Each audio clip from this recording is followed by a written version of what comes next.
Umieszczanie sztukaterii w projekcie.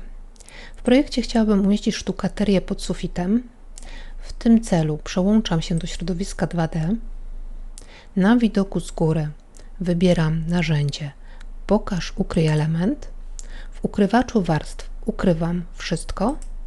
Następnie włączam ściany, słupy, elementy dowolne oraz linie techniczne. Mam włączone przyciąganie do punktu końcowego. Wybieram ścieżkę i narysuję ścieżką pod sufitem trasę, po której zostanie rozciągnięta listwa. Musimy pamiętać o rysowaniu zawsze zgodnie z kierunkiem wskazówek zegara. W przeciwnym przypadku, rysując w odwrotnym kierunku, listwa zostałaby odłożona w niewłaściwą stronę.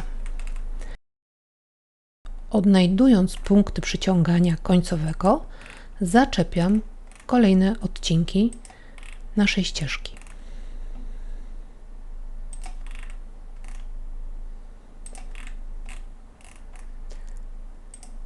Kończąc rysowanie, mogę zamknąć obrys, dojeżdżając do punktu początkowego.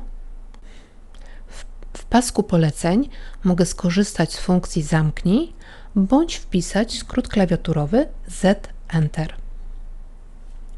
Następnie ścieżkę zaznaczam lewym przyciskiem myszy, prawym wybieram właściwości, wysokości poprawiam poziom na 2600, przełączam się na listwy.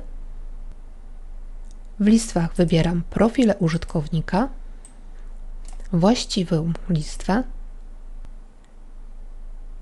zmieniam kolor, rysuję. Przełączam się do wizualizacji. Listwa została narysowana. Dziękuję za uwagę.